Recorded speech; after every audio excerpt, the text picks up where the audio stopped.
Hello, I'm David DeCosmo. Welcome to ECTV Live. I'm here with my co-host, Rusty Fender. Rusty, welcome. Good to see you. Hey, almost time for the big event up at Lake Wally and A yearly event on one of the biggest lakes around. Yes, and it's a big event, It's called Wally Fest. Keith Williams joins us again. He's been a regular visitor to tell us each year about this event. Lake Wallenpaupack is such a major tourist attraction here in northeastern Pennsylvania. And while it does pull a lot of people in from New Jersey and New York, certainly no shortage of Pennsylvanians that are hanging out there as well. Wally Fest, how far back does that go, Keith? This is our 8th year. 8th, okay. Believe it or not, and I want to thank both of you for having me on again to be able to talk about this Wouldn't great miss event. it. And, Absolutely. I think it helps bring the thousands of people that come out and see it, particularly people that see this show in the Valley and realize that, hey, I'm going to take a weekend and go up to Lake Wallenpaupack. And for all the counties, not just the Pike-Wayne County line as well, right, Keith? We're open to everybody. We'd love to have guests from outside the area to come check out Lake Wallenpaupack and see this great community event that is hosted by the Hawley Partnership, Downtown Hawley Partnership, and presented by Lighthouse Harbor Marina. And we have got loads of sponsors that help support us, the businesses, as well as many of the nonprofits in the area. Right. Through their volunteers to be able to put together 60+ activities and events during the whole weekend. And there's things for the entire family, from young kids all the way up to grandmom and granddad to Now it take kicks advantage off of. on the 25th. That's correct. Friday the 25th, yep, which is coming up real fast. Right around the corner. A lot of activities, a lot of music. Many of the activities and events are free, or there's a small donation that goes to local nonprofits, and then there's some businesses that have dinners that you obviously have to pay for, but things from shopping to free kayak demonstrations to sailboat rides. As always, we have a floating stage where we have bands play music, and it's really a terrific time. Last year, once again, the weather was in our favor. And at one point, we took a snapshot of the lake, and there were over 400 boats anchored and tethered together to listen to the music, which is free. It's a free concert. Yeah. And then you have people on shore that are listening to all that music and then taking a free shuttle bus system from point to point to take in all the different activities. And you got 3 good ways to get there too. Not just you're not land locked. 507 if you're south of the area from the Lake Scranton area, 507, and of course 590 through Hamlin. That's and correct. Of course 84 is the quick route from anywhere. Yep. And then you can also take Route 6 too, which will take you through Honesdale and Hawley. And one of the activities that you can do is you can actually board the train, the Sturbridge line in Honesdale. Now there's a fee for that, but they'll take you on Saturday and I think also Sunday, where they'll take you down and they'll spend 4-hour layover in Hawley. And then we have a free shuttle bus system that'll take you through Hawley up to the lake. So you don't even have to drive your car here. You can kind of take public transportation through the Sturbridge line. You're shocking me with this one, because I didn't realize the Sturbridge line was running again. It's back running again. This is the 2nd or 3rd year, but they came back. Yeah, Tom. Now, this is Miles. a passenger train that is housed, if you will, in Honesdale. And credited as the first locomotive. Yes, in America. the first locomotive in America ran out of there, which was the Sturbridge line. That's correct. This, of course, is a little bit more modern. It's a diesel engine. And I know that for a while there were some great excursions toward the lake area that, unfortunately, there was a factory in the area that I believe closed down, and that sort of killed the freight situation on the line. I'm so glad to see it's being reborn. We are too. It was not running for several years, and there was certainly an impact. I mean, you would get about 10,000 people that would take that train from a tourist perspective. Amazing. And that stopped, and people felt it. Unfortunately, Tom Miles and his son-in-law, Mike Keefe, came into town. They bought up the train. They wanted to rerun it. They actually ran the train system in Wellsboro, Pennsylvania, for a number of years, and had great success. Great ride, by the way. I've been on that one. Well, they helped build that up, and so from that experience, they thought we can do the same thing for Honesdale, Hawley, Lackawanna. And I don't even know if Dave knows this, but back until 1959, that was the Erie's Wyoming branch, which carried all the coal from the Knox Mine. Oh, wow. Infamous for the Wow. Knox Mine disaster Disaster. in Port Griffith, Pennsylvania, all the way to the Lackawaxen Tugs and beyond, the Erie, Wyoming branch, Correct. Wow. until they started taking some of the trackage out in the 70s. The Knox Mine to Lackawaxen, Historic how line. historic is that? Well, I mean, basically, it's the Industrial Revolution. Wouldn't have happened without Scranton, Carbondale, and then working, the highway was Yeah. the trains, the canal system that worked its way through, getting it into the Hudson River and down to New York City, or down the Delaware into Philadelphia. And so great history. In fact, part of the things, Dorflinger Glass Museum will be open in White Mills, and they'll have some etching demonstrations of glass. Dorflinger was a great glassmaker from Manhattan Yes, that yeah. shifted all of his operations up to White Mills, which is between Honesdale and Hawley, just a few miles from the lake. And James Asselstein bought the museum. Now there's the Dorflinger Suriname Wildlife Refuge, and there's a museum up there. But he bought the actual factory museum and renovated that entire piece. And so people can go in and see that and see some demonstrations. So if we get some weather that may be a little off, there's things to do that you Inside can do as well. indoors. Yeah. So, please come out and you'll be able to find things indoors, outdoors. If the sun is too much or we get a little precipitation, which this summer we've gotten a little Yeah, bit more we have than, quite a than we little wanted. bit. But so we've got a lot of different things Well, that people can do. precipitation is good for the lake. I just happen to have this shot, which was taken from your headquarters, Right. so it'd be the north end of That's correct. the lake. And you indicated that when this was taken, it was a low water time. That's correct. When this runs, it's the end of August, which is the water has been drawn down for hydroelectric power, and it's roughly about 5 to 6 feet vertical from what our high water mark is of June 1st. Right. Now, Lake Wallenpaupack, was this taken during a Wally Fest, this That's shot? correct. Yes. And look at the number of people gathered. I mean, not that there wouldn't be a big crowd anyway, because the lake is such a popular place, but it just But you don't seemed- see that scene. It's No, they're no. all clustered. They're all clustered together, tethered together, and they're listening to some great music. And then in the forefront down here, there's people on kayaks Yes, that yeah. are taking, just free going out on kayaks, paddling around. getting a sense of That's what an it's all about. interesting aspect too, because one of the things about the lake is you might go there and perhaps swim. But since I'd like to try a kayak, but I don't have a kayak. So Wally Fest is an opportunity then right. to try a few of these other uses. That's right, and there's no charges. Northeast Wilderness Experience, they're stationed in Honesdale. They volunteer their time and their equipment. They come down with staff, and they have both kayaks and stand-up paddleboards. Stand-up paddleboards has been kind of the rage lately. Yes, it is. And people can go out. They just need to sign a waiver. We give them a life jacket. They get some brief instruction. They paddle around for a little while and have a great time.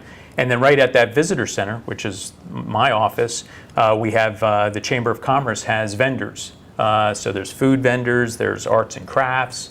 They can do that.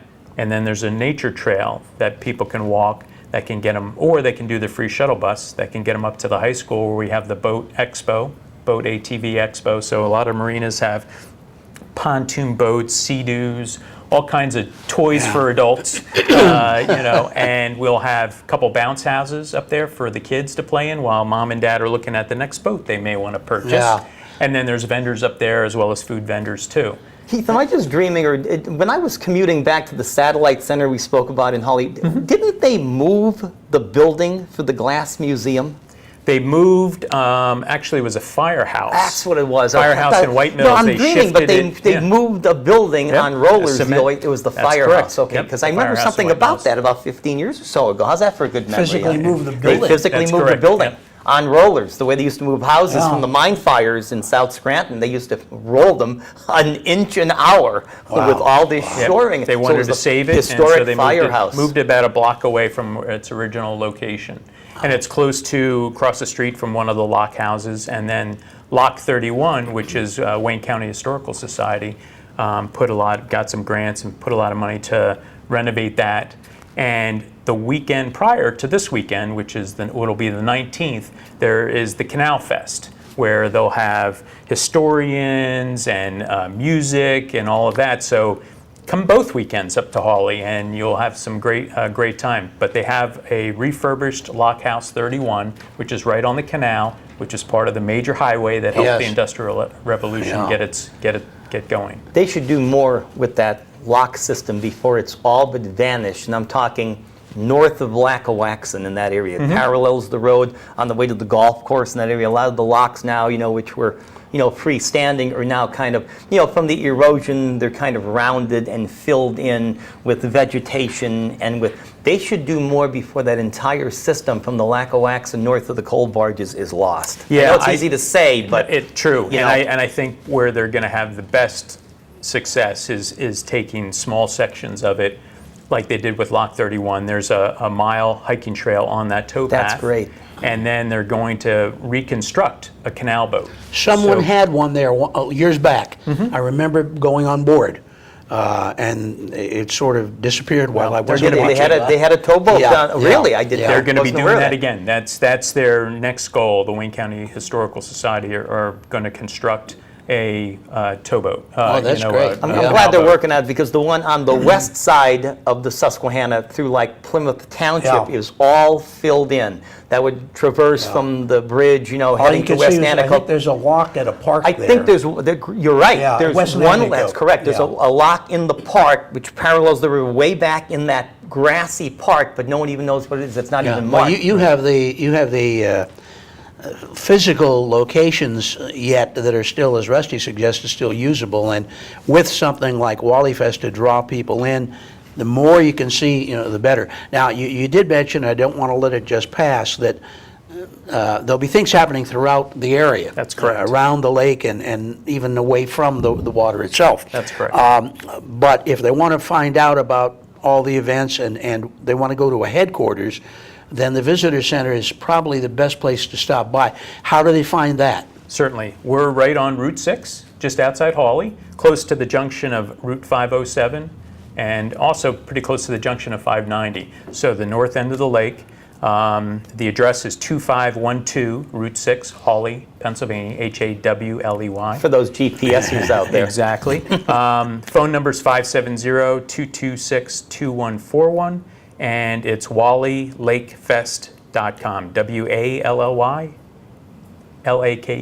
WallyLakefest.com. WallyLakeFest.com. Kicking off on Friday, the 25th. Let's take a look at some of the things that are going to be Yep, please do. available, Keith.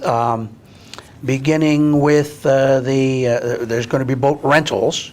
That's So, correct. Yep. There are some of our businesses in the area. There's always the scenic boat tour that operates, but it's a great way if people don't have a boat. They can do this 1-hour tour of the lake, and it's captained with, and they'll talk about the history of the lake, how it was made, and some of the special features of it. But it's an inexpensive way. It's about $14 for adults. Kids are probably about $9 or $10, but it's a way to get out on the water if you don't have a boat of your own. And a pontoon boat is an ideal way to check out It's that a nice, lake. it's a very nice, pleasant way to get around and Basically see a floating deck and just kind of Floating house, almost. Correct. A floating Well, living it- room it- out it- there. it The way can they be. have With anymore. With the scenic boat tour, they'll hold, I think, up to 20 passengers, and it goes off every hour on the hour. They generally start about 11, and they'll go up to 7 o'clock at Okay. night. And so that's definitely a way to do it. There is a fee for that, but that, once again, that's a private business that runs that. They've been doing scenic boat tours for 50 years. It's the third generation. And what's the Lake Fest open house?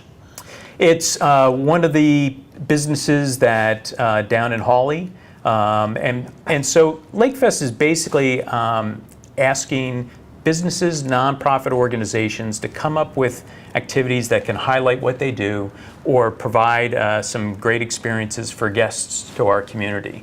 And so they come up with these different things. For that, they're playing up some of the antiques and things down in town. And once again, people can get to these locations by parking their car once. We have several large parking areas at the high school, at the visitor center, at Brookfield, which formerly was the PPL Environmental Center. Oh, yes, yeah. And then we have shuttle buses, which are free, that will take people to the different areas. So if they want to do some ice cream sampling or wine sampling, they can stop off and do that. If they want to pick up some lunch or do some shopping, they can stop at the high school and do that. one of the things that's kind of nice on Saturday, we for the Lake Wallenpaupack Watershed Management District. Now, this is a nonprofit group that works to protect the water quality of the lake, educate people in the community about keeping fertilizer, phosphates, things like that from the lake, because that's where you get the algae blooms, and that causes problems. The water quality in the lake has actually improved over the last 3 decades, even with all the development in the area. And a big part of that comes from the success of the Lake Wallenpaupack Watershed Management District. Okay. So as a fundraiser, they are doing once again, this is the 6th year, a motorcycle ride, 41-mile motorcycle ride, which departs from the high school.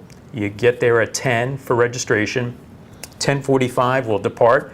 And we had a little over, I think, 100 motorcycles last year. They do the 41 miles. You get a T-shirt with your registration, plus you get a food voucher. And we've got 84 Country Store with great pulled pork barbecue, tongue twister. And then they can take in all the other events and activities that are going on the lake. Glad to hear about the water quality, because with massive development around an area like that, you have massive building, which leads to massive sewage. There's no central sewage in a rural area, which leads to septic tank overdevelopment, which leads to the Giardia, leads to the Giardia cyst problem back in '83, which we all know, all around the Springbrook area. So it has a very negative trickle-down effect. Glad to hear that that's doing well. Yeah, it's critically important. And Lake Wallenpaupack is really the economic engine in Wayne and Pike counties, both through real estate as well as tourism. And everybody recognized that and realized it was back in the 70s, there were some algae blooms that were coming up, and they said, what's going on here?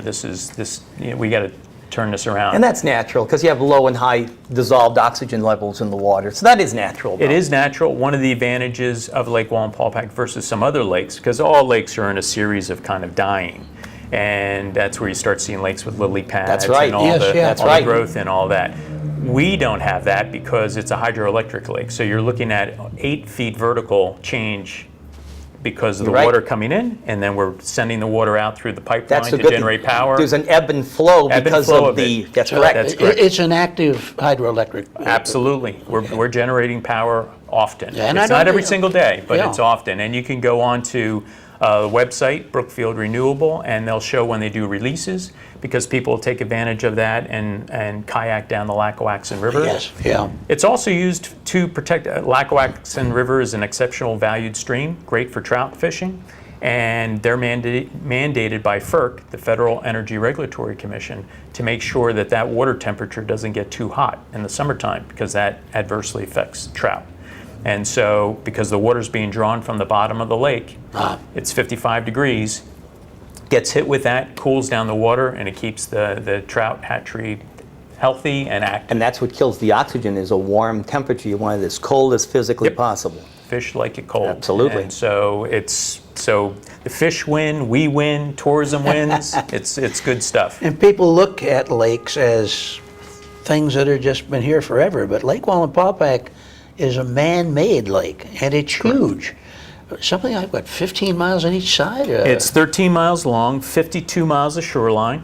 It was built in 52 miles. Yeah. It was built in 1926. At that time, it was the largest lake in Pennsylvania. Since then, Raystown, built by the Corps of Engineers, and Pyatuming, which half of it's in Ohio. So we can either say Wallenpaupack second or third, but it's a big lake. 8.5 square miles of surface area. What kind of depth? 60 feet deep at its deepest point. That's 60 the feet old at river. its deepest. Is that That's how correct, deep that is? And so, yeah, great fishing. I've fished there. I've seen divers there. That's correct. So people I do get some- certified diving in Lake Wallenpaupack back in the 80s. Yes. And people dive. of course, they're looking for the buildings, but then they're really there anymore. There's There's stone one foundations. area, right? There's one area that still has the foundations of one of Foundations. the flooded towns, correct? Well, Wilsonville, which That's is at it, the north end. Wilsonville, that's correct. There are actually foundations, the stone foundations are there. They either moved the buildings or they raised them. Right. And then they cut down the major trees in the area because obviously Yeah. they knew it was going to be used for more than just What a hydroelectric project. power. Oh, what a Huge project. project. 1924 it started. And they were, when they dug there, they used, we all call these machines today steam shovels. They're not steam shovels. They were steam shovels. Or picking shovels. Or picking Right. shovels Looking as for well. the New York City system where they had to move 13 cemeteries. They had to exhume and move. Yeah, they moved one 13 cemetery, Yeah. Purdytown You can't- Cemetery, which can't is have on it the underwater. 590 side of it. Teeter's Furniture, located down in Hawley, still run by Teeter's, 5th generation. But they exhumed the bodies, moved them to another Absolutely. location. People have and no idea. I was honored to work with the Wallenpaupack Historical Society.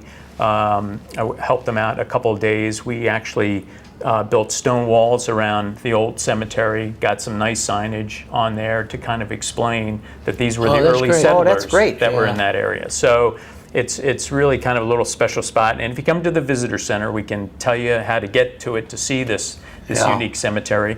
But it was the early settlers that had been there from the 1700s and onward. So it's there's a lot of great history in our area, in our entire area. No doubt about it. And you know, it's something where people can come, check out Lake Wallenpaupack, but also learn about some of our historical spots and take advantage of them on other days. Well, there's no doubt that the music that's available during Wally Fest is probably in one. I get, generally the biggest draw. If you like boating and things, you're going to go specifically for that. But the concerts that are going to be offered, they're going to have the floating stage. That's correct. Will there be other music as well around? Absolutely. All weekend long, there are going to be locations. A number of the restaurants and pubs and bars are going to be having music playing, and many at nighttime, without a doubt, you're going to find music with that. But on the lake on Saturday is our Wally Palooza, that's what we call it. And we'll have 3 different groups going out there playing starting from 11 a.m. and it'll go to 5:30, but my guess is it'll probably go a little later than that. Top of the line country group in the area too. Iron Cowboy. That's one of the groups Oh, that's- my That's Lord. one of the groups. Big the, time. The May Babies. Yep. Eric Rudy plays as music in between breaks because we have to shuttle the band I out was to just the going to say, stage. by usually I boat. ask where the that's bands right. come Yeah, we're not going to from. have them swim out there. Now I That's right. I never thought of that actually. Yeah, we're not going to have them swim out there. It'd be a little tough with their guitars and everything. And a bass. But yeah. So Yeah, you I couldn't will- use electric instruments on that deal. That's true. That's true. But no, we have a AV sound system that's out there, run by a generator, to be able to okay. put the sound. So we've got that out there. But we don't. Once we get him set up, then he stays the whole time. Yeah. Unfortunately for him, but he stays the whole time. But then the bands, when we change them up, we take them by boat and Okay. bring them out there. So it's really good. One of the things that I also want to mention is, which I think is a really unique piece, is you can go out on a sailboat ride. In the past, it used to be just free. Now the Paupack Sailing Club has, the last couple of years, used it to raise money to give to a charity. Oh. One year they gave it to the American Red Cross. Last year they gave money to the Wallenpaupack Watershed. This year they're giving money to the Lackawanna Sanctuary. And it's from the Lackawanna Sanctuary that Colonel Watries, Yes. We have him Scrantonium. on Yeah, every year. We've from had the Lackawanna- representatives from Yes. that, yeah. yeah, but I mean, his father back in the 20s was the one of the businessmen that thought about damming Lake Wallenpaupack and creating the lake for hydroelectric power. His summer home was Lackawanna Sanctuary. It was the Watries Lodge there, which was built in 1903. Which was on a natural lake there. That is and correct. A matter of fact, a glacier. That is correct. It's the southernmost glacier-fed lake that does not have, that glacier-made lake that doesn't have human watershed. Right. And so they have about 8 different universities and colleges have researchers that they send there to study the core samples for the pollen that was falling, checking on acid rain, the impact on acid rain. And so it's a research center, and it's a nonprofit. So the Paupack Sailing Club decided to ask for a $10 per person donation. We still have spots open. It's for an hour sail between 12 and 4 o'clock on Saturday. They call up the visitor center at 226-2141. We can get them booked in, and they basically sign a waiver, They can give cash or check to the Lackawanna Sanctuary, and then they're off on a 1-hour sailboat ride of Lake Wallenpaupack. And that's a pretty inexpensive way to another- have yeah. a sailing experience. Another great way to see the lake as well. I've seen the boats out there. I've done a lot of boating. I've never actually done sailing. That's a step up. So many activities and with so many locations. So as we come to a close, I think it's important to give folks an idea where they can get all the information that are in these brochures Correct. as to what's happening at what time and at what place. Yep. So how do they do that, Well, Keith? WallyLakefest.com. They can go to the website. They can see the entire itinerary and activity. They can go Facebook, Wally Lakefest, Facebook. They'll be getting updates on what things are going on there. They can call us at 570-226-2141, which is the Lake Wallenpaupack Visitor Center, and our staff will be able to help and walk them through and direct them to the website again and to get information. We have 25,000 of these brochures scattered all over the place, so they can pick them up as well at the Visitor Center. There are maps inside which explain how the shuttle stops and where they're located, as well as the activities. They're all numbered. There's all timing, phone numbers of these locations. So there's a lot of information that they can get from getting this brochure. Continued luck, Keith. Thank you very Yeah. much. I really appreciate you having me on again. I think it's a great festival for the entire northeastern Pennsylvania area. And if you haven't gone to Lake Wallenpaupack for a while, do yourself a favor and get out there, listen to music, perhaps take a free boat ride, or get involved in some of the other activities. It's just a fun thing to do, and so much of a glorious place in our own backyard that ought to be used. Yes. Keith, thank you again. Thank you very much. Rusty, thank you. Could have a good week, Dave. And you as well, Mark Thanks, Mallory. Mark. Thank you for you, your Mark. electronic expertise. I'm David DeCosmo for ECTV Live. Until we see you again next week, here's hoping all your news is good.